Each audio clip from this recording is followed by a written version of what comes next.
ప్రభువైన యేసుక్రీస్తు మధురనామంలో మీ అందరికీ ఉదయకాలపు శుభములు తెలియజేస్తున్నానండి. ఈరోజు దేవుని వాగ్దానం మొదటి పేతురు పత్రిక 2వ అధ్యాయం 6వ వచనం. ఆయన విశ్వాసం ఉంచువాడు ఏమాత్రము సిగ్గుపడడు. ప్రియమైన దేవుని బిడ్డలారా, ఈ ఉదయకాలం దేవుడు మంచి వాగ్దానం చేస్తున్నాడు. ఆయన విశ్వాసం ఉంచువాడు ఎన్నడూ ఆయన సిగ్గుపడను.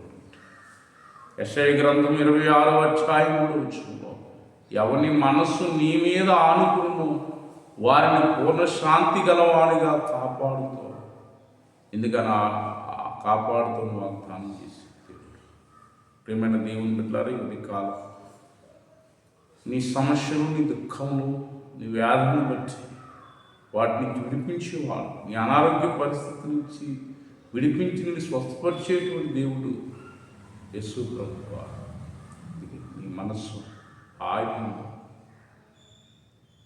విశ్వసించినట్లయితే, ఆనుకున్నట్లయితే ప్రభు నీ జీవితంలో కార్యాలు చేస్తారు. యోహాను సువార్త 1వ అధ్యాయం 12వ వచనంలో, ఆయనని విశ్వాసం ఉంచువానికి ఆయన దేవుని పిల్లలకు అధికారం అనుగ్రహించారు. ప్రియమైన దేవుని బిడ్డలారా, సాక్షాత్తు దేవుని కుమార్తెలుగా మన అవుతామని ప్రభు వాగ్దానం చేశారు. ఆ కృపను మనకు అనుగ్రహించాడు. మూడవదిగా ఆయన విశ్వాసం ఉంచువాడు 3వ అధ్యాయం 16వ వచనం యోహాను సువార్తలో, నశింపగా నిత్య జీవం పొందినట్లు అనుగ్రహించబడటం. ఈ లోకం తాత్కాలికమైంది, దేవుని రాజ్యం, పరలోక రాజ్యం శాశ్వతమైంది.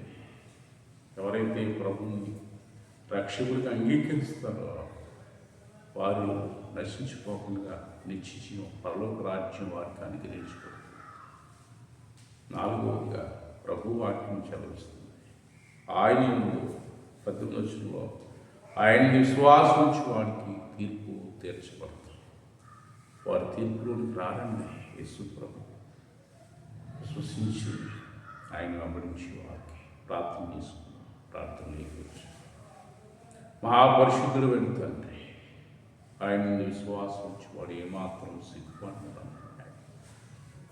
ప్రవయోధి కాలం నీ బిడ్డలైన వారు ఎలాంటి పరిస్థితుల మధ్య, వ్యాధుల మధ్య, దుఃఖాల మధ్య ఉన్నారో, ప్రభు అనారోగ్య పరిస్థితుల మధ్య ఉన్నారో వారి కుటుంబాల కొరకు, వారి బిడ్డల కొరకు ప్రార్థిస్తున్నాం. వారి దుఃఖం నుంచి, వారి సమస్య నుంచి, వారి అనారోగ్య పరిస్థితి నుంచి విడిపించండి. ఎవరి మనసు నీ మీద ఆనుకున్నో వారిని పూర్ణ శాంతి గలవానుగా కాపాడుతున్నాను తండ్రి. అటు కృపానుగా ప్రార్థన ఏర్పిస్తున్నటువంటి వారి కుటుంబాలకు దయచేయండి.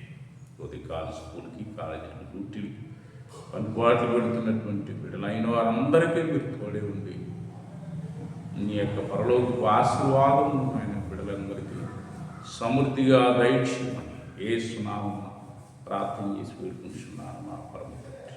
ఆమేన్. దేవుని దీవించి ఆశీర్వదించుగాక. ఆమేన్.